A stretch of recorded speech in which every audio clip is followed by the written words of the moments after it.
인과율. 당신은 옛 맹서를 깨치고 가십니다.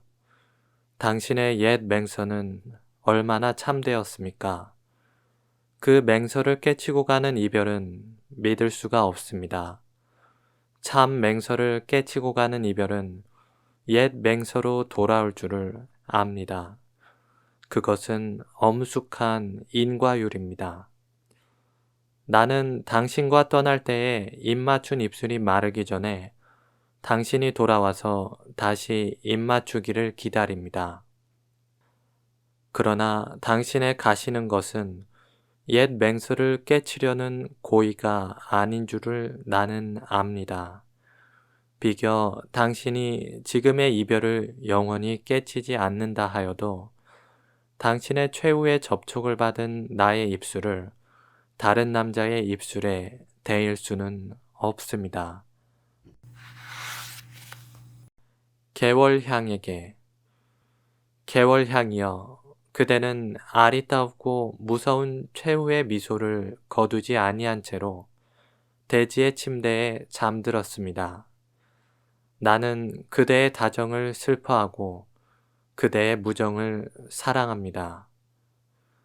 대동강에 낚시질하는 사람은 그대의 노래를 듣고 모란봉에 밤놀이 하는 사람은 그대의 얼굴을 봅니다. 아이들은 그대의 산 이름을 외우고 시인은 그대의 죽은 그림자를 노래합니다.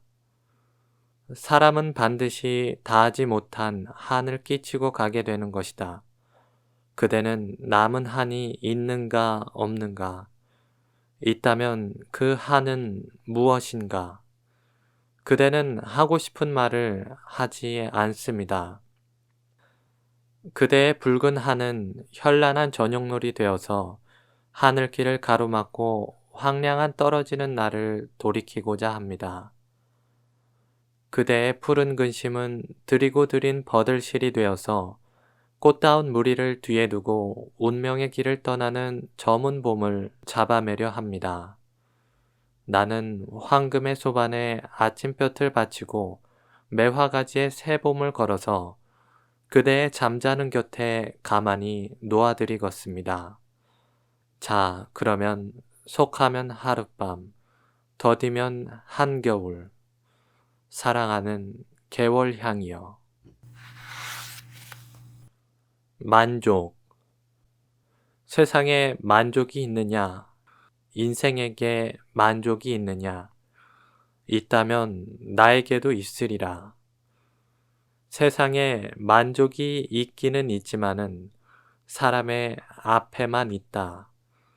거리는 사람의 팔 길이와 같고 속력은 사람의 걸음과 비례가 된다.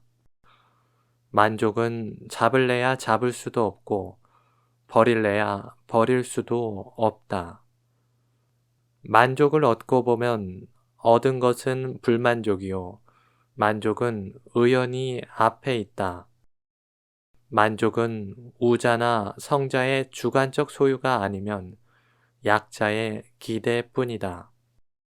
만족은 언제든지 인생과 견적 평행이다. 나는 차라리 발꿈치를 돌려서 만족의 묵은 자취를 밟을까 하노라. 아, 나는 만족을 얻었노라.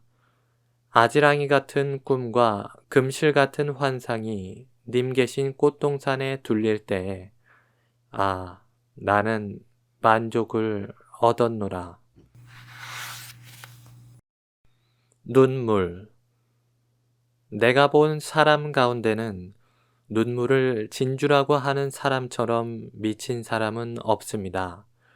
그 사람은 피를 홍보석이라고 하는 사람보다도 더 미친 사람입니다. 그것은 연애에 실패하고 흑암의 기로에서 헤매는 늙은 처녀가 아니면 신경이 기형적으로 된 시인의 말입니다. 만일 눈물이 진주라면 님이 신물로 주신 반지를 내놓고는 세상에 진주라는 진주는 다 티끌 속에 묻어버리겠습니다. 나는 눈물로 장식한 옥패를 보지 못하였습니다. 나는 평화의 잔치에 눈물의 술을 마시는 것을 보지 못하였습니다. 내가 본 사람 가운데는 눈물을 진주라고 하는 사람처럼 어리석은 사람은 없습니다. 아니어요. 님의 주신 눈물은 진주 눈물이어요. 나는 나의 그림자가 나의 몸을 떠날 때까지 님을 위하여 진주 눈물을 흘리겠습니다. 아, 나는 날마다 눈물의 성경에서 한숨의 옥적을 듣습니다.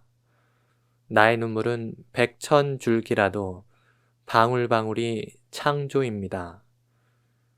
눈물의 구슬이여, 한숨의 봄바람이여, 사랑의 성전을 장엄하는 무등등의 보물이여. 아, 언제나 공간과 시간을 눈물로 채워서 사랑의 세계를 완성할까요? 반비례.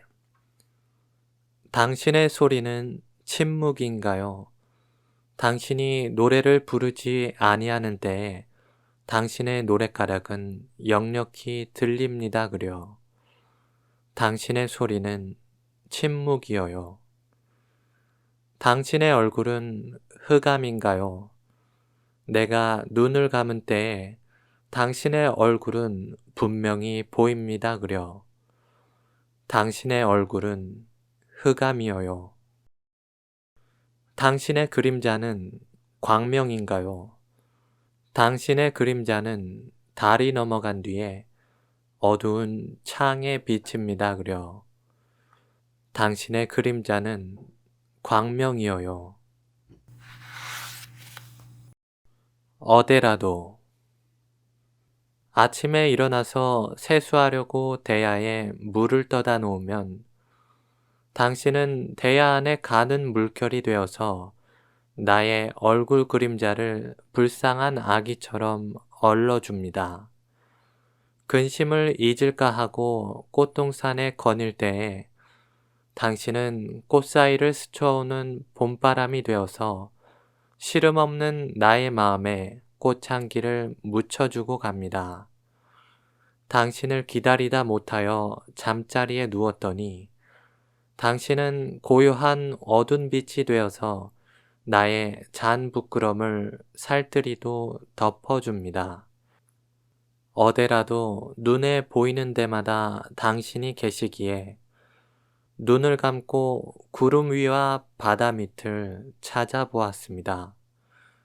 당신은 미소가 되어서 나의 마음에 숨었다가 나의 감은 눈에 입 맞추고 네가 나를 보느냐고 조롱합니다.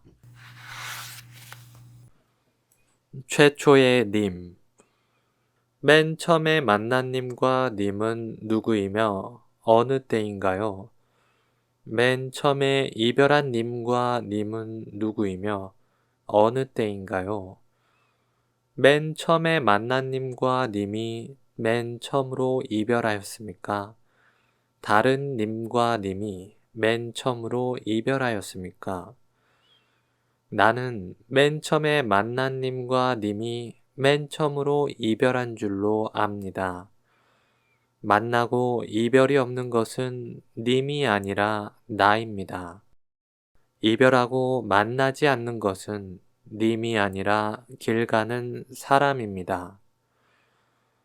우리들은 님에 대하여 만날 때에 이별을 염려하고 이별할 때에 만남을 기약합니다. 그것은 맨 처음에 만난 님과 님이 다시 이별한 유전성의 흔적입니다.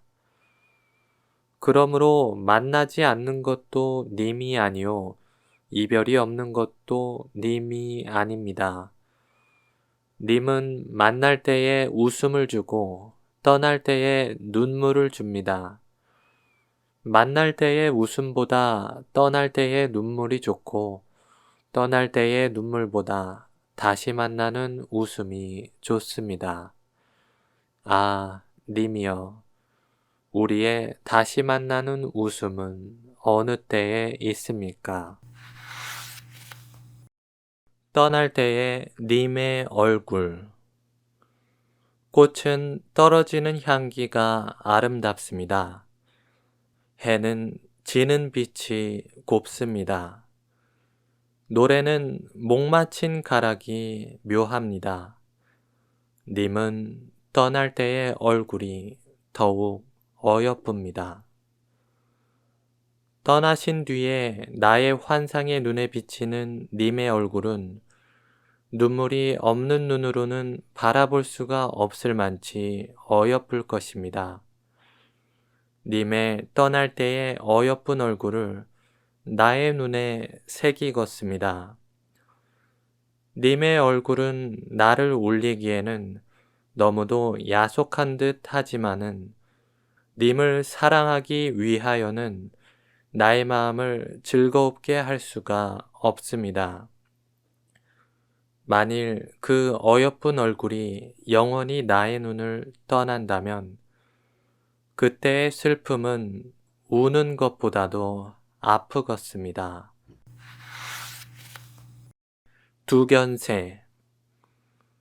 두견새는 실컷 운다. 울다가 못다 울면 피를 흘려 운다.